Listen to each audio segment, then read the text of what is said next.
go on to Nat Geo and watch Border Wars. The last season was actually filmed all right here in the Rio Grande Valley, and that was probably one of the biggest projects that I undertook before I retired. I coordinated all of the logistics, making sure that we were legally sound, that the things that these people were recording would be legal within under National Geographic's. There isn't any violation of civil rights. There isn't any violation of any type of privacy rights. And so that the people that we are showing on there, we need to go through an entire legal process to make sure that we're not going to get sued in the future when an episode shows, a certain individual. So we had to go through all of these things. And so it was a learning process for me as well, but it was a great experience. So I've got to say the highlight, working with National Geographic for the last 2 years of my career was probably one of the highlights, that I have very fond memories of.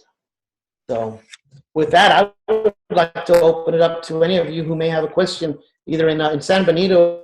By the way, I know I saw San Benito on there. I now work for that company, G4S Global Forest Secure Solutions, and we're actually located right there in your town of San Benito. And I come into town about 3 to 4 times a week. I also work in Laredo, Del Rio, and El Paso, but I do spend quite a bit of time in the great city of San Benito. So I'm glad you guys were able to make it here as well. So Chris, if anybody has any questions, I would certainly like to entertain those at this point. Yeah, I think that San Benito has about 4 classes, and Donna North has about 4 classes that are joining us. We also have Mercedes and Santa Maria. And I appreciate those that noted what high school you were from. That makes it a little bit easier for the shout outs. And there are a few that just have teachers' names that we're not quite sure where you're from. But what we've done is, of course, we've muted all the mics, or you've muted your microphone. But we would like for you to send someone up to closer to a microphone. If you have a webcam or an iPad or something that is basically, I see in San Benito Miss Lucio's class, so I'm projected up to a screen. Hello.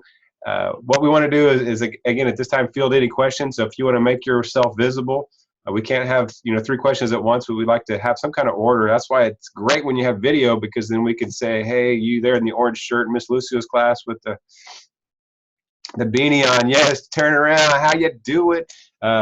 If y'all have any questions, this is your time. And again, Henry Mendiola, I really appreciate you being here with us today. He said he works in Del Rio and Laredo. As soon as he finishes with this conference, he is on the road, and maybe he can share some more information about that before we head off today. But right now we have 13 different schools, just for your information. And again, there's different views. Teachers, if you're out there, a lot of you have, like right now, I see in San Benito, I'm on speaker view, so I'm taking over the entire screen. You can click up on the top right corner to gallery view, and then you can see, like a checkerboard, all the schools at once, and then it just highlights in yellow the ones speaking. So there's just a couple of different versions of Zoom that will allow you, that way you're not just seeing the 3 or 4 schools at a time on a little film strip and you have to scroll back and forth. You can see everybody at once. So you can kind of toggle back and forth between those just to give you different options, so you can see everybody at a glance, or you can, specifically go look for someone. There, I see San Benito switched it to gallery view. So now you can see, again, that there's 15 boxes right now, or 13 schools plus the 2 presenters. Okay, enough talking. We want questions and answers from Henry. So looks like we have Santa Maria. You're right there. Let me unmute your mic. You're right there in front of the camera. I like your Letterman jacket. Go ahead with your question. My name's Saul Rivera. I'm a junior in high school, obviously.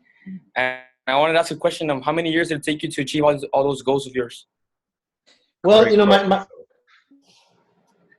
that's a great question. My career was 25 years, but I'll tell you, even after 25 years, I still have not met every single one of my goals. So your career will always continue.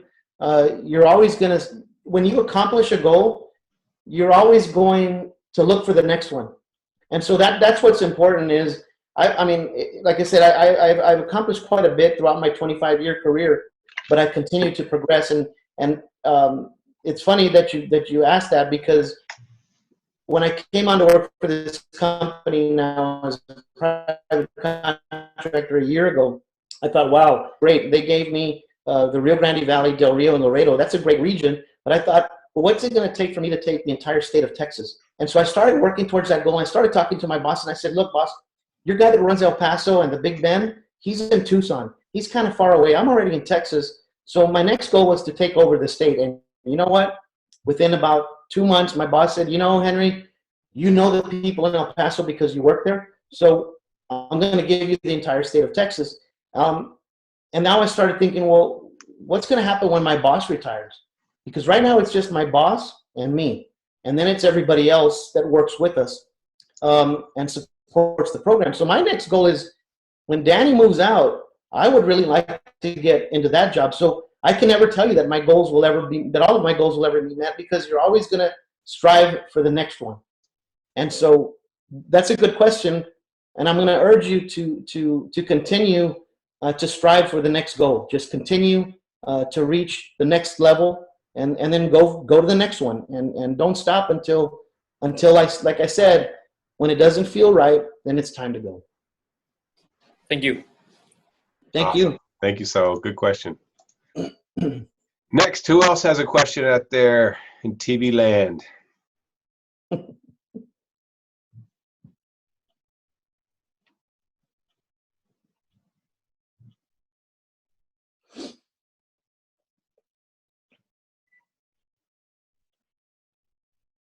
Good morning, Miss Lucio. Here, I unmuted your microphone. Go ahead.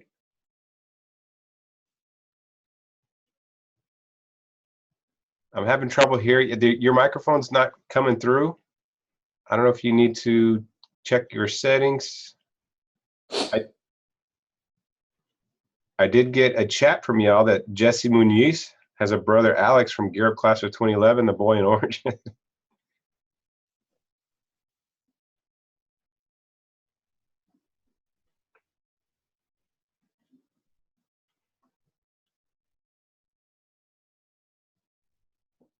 If there are any other schools, if you want to get your questions ready too, maybe in the interim while they're working on their microphone, we can take another question. Anybody from Donna North? I know y'all have a few schools that are joining us. Okay, I'm going to go ahead and mute right now San Benito, Miss Lucio's class. I'm going to unmute Santa Maria. We have another question from the Cougars. Hi, my name's Nyla, and I wanted to know what's the ratio of female officers in the field. Ooh, Nyla, that's an excellent question. You know, let me just to give you an idea about the entire agency. When I came on in 1988, there was only 4,000 agents in the entire country. 4,000. Less than 5% were female. Okay. So less than out of every 100, there would be less than 5 female officers. And so we started to actually in about 2000, or actually, I'm sorry, excuse me. In 1992, we went into a massive hiring, and we doubled the size of the agency. We went from almost 4,000 to just around 8,000. But we focused primarily on females, because when you encounter undocumented immigrants out in the field, the ratio was actually about 60-40. So 60% of the immigrants that we were catching were female, and we didn't have female officers who could conduct pat-down searches, because contrary to what you may believe, women do commit crimes, and women do smuggle narcotics and those types of things, and they do carry guns. And so we needed female officers, more and more female officers. I think right now the agency is probably at about 10 to 12% female, nowhere near where we need to be. So that's a good question, but it's unfortunate, because we really need to have more and more women, not only in the Border Patrol, but in all of law enforcement as a whole. Okay, thank you. great question, Nyla. And so, hey, that's telling all you ladies out there that there's a demand. And when there's a demand, that means you have an easier opportunity or a better chance at getting in, but you still need to be prepared. You can't just, I'm going to get it over someone else. They might be more qualified, they'll get it. I think prepare yourself.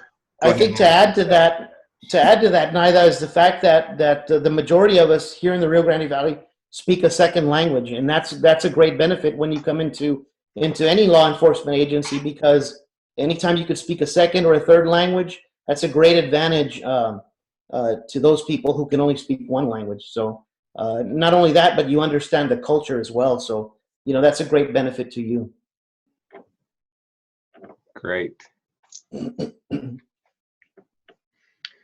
Got time for a few more questions. Anybody else have any questions out there? Any luck with your microphone, Miss Lucia? I'll unmute. Test. Good morning. Loud and clear. Morning. Hi, good morning. You said you worked out of San Benito. Where are you located? Our office is right next to Subway on 77 there in Business. You might see a bunch of buses there in our lot. We have the front of our office actually says shuttle bus leasing. We don't promote ourselves as a security agency for security reasons, right?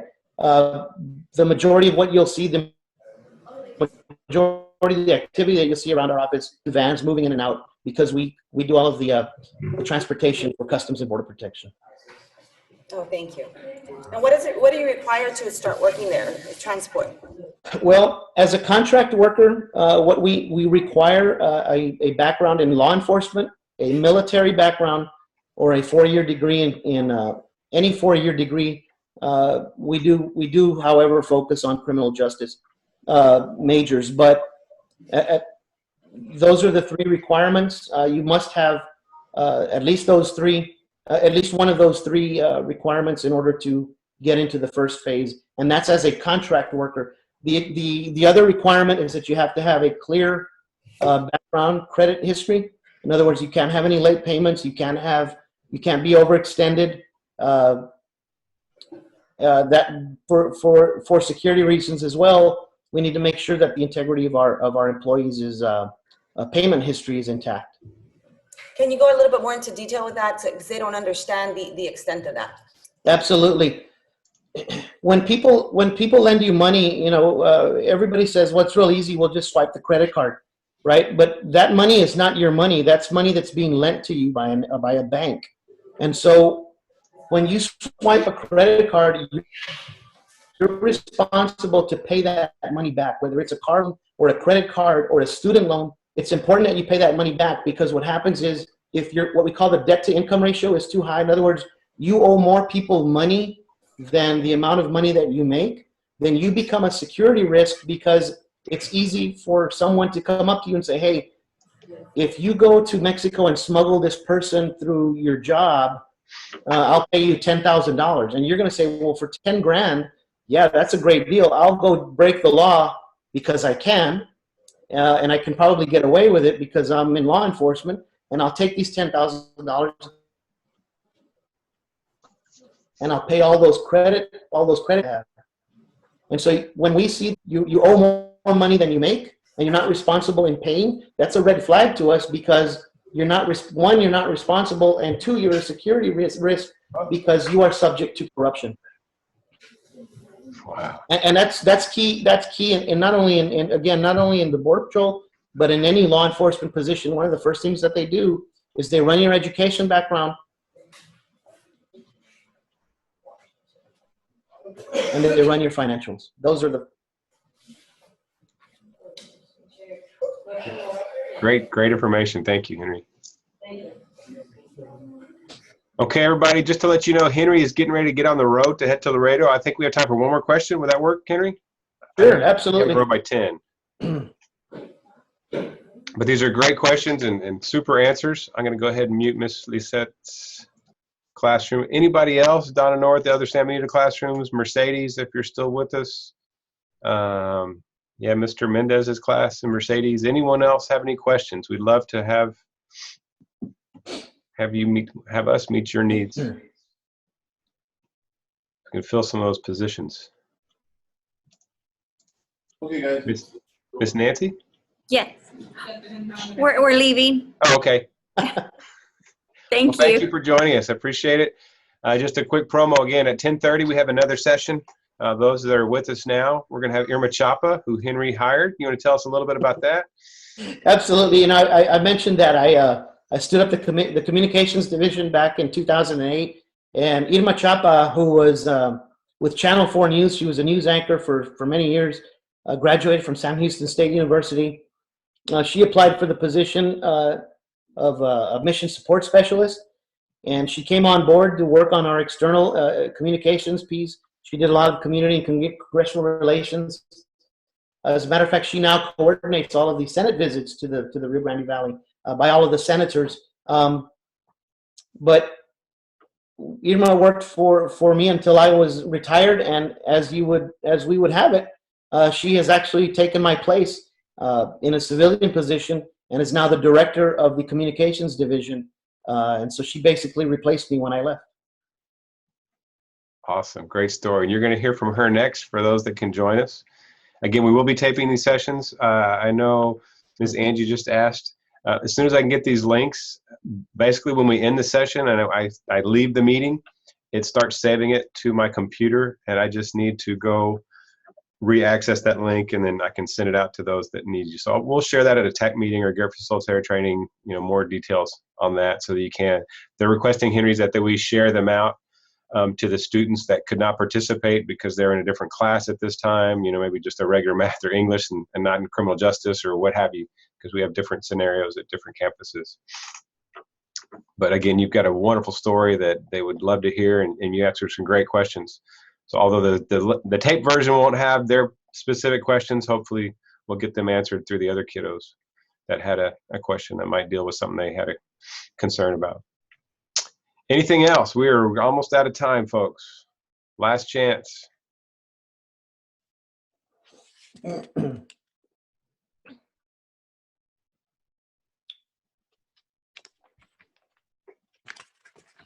Okay, San Benito, Miss Lizette's class. I've unmuted. Go ahead. State your name and your question. Sir, my name is Ramiro Guerra. You said you were with Border Patrol. How hard was it to upgrade or rank up? Well, a lot of that is up to the individual. It is pretty difficult, especially now with the way the organization is restructuring their hierarchy. They have actually eliminated some positions out in the field, so they've the numbers of first-line supervisors and second-line supervisors. It is difficult. There is a process. You actually have to take, what they do is you take a written exam to promote, and the written exam incorporates many different things such as what your leadership abilities are, what your leadership skills are, how you can communicate, how effective are you in communicating, and prioritizing, because that's important as a manager, how you prioritize different tasks.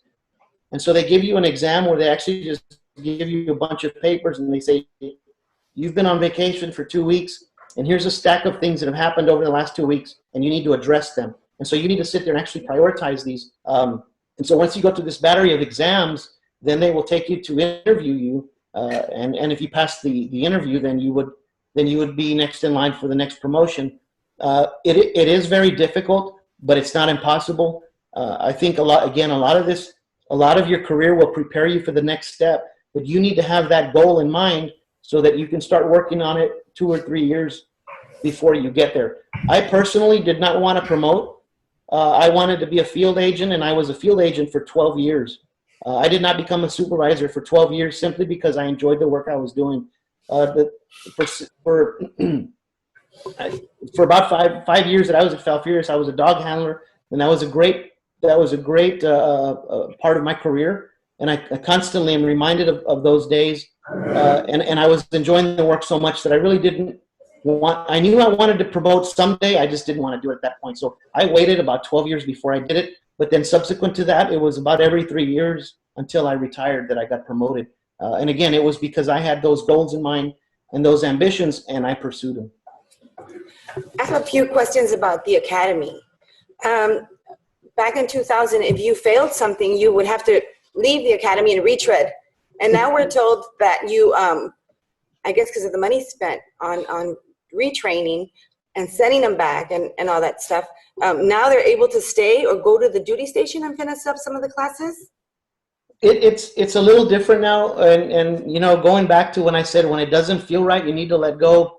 Well, It was it's much different now because a lot of the academy testing is done virtually. A lot of it is done online. But yes, you're correct. What happens is you go to the academy. When you come back, if you fail at the academy and there's a position where we can place you until such time that you can go back to the academy, then that is one of the options that the government does give you. But for the most part, you come back if you complete the academy successfully. When you come back, you're going to be going to the classroom about a year, and you're going to continue your training, and you have to take what we call prog exams every week. And so you need to show progress every week, and if that progress begins to decline, if you're not showing that progress, then you'll automatically be terminated from the agency. Much different today than what it was in 1988 when I came in, where you went to the academy, and at 6 months in the field, you took a probation exam in Spanish and a probation exam in law. And if you failed either of the two with a 69.9, then you were terminated immediately. And it could be 2 to 3 years before you were reconsidered to go back to the academy for a position with the Border Patrol. So, but yeah, it's training is very expensive, and we were losing a lot of money under the old system.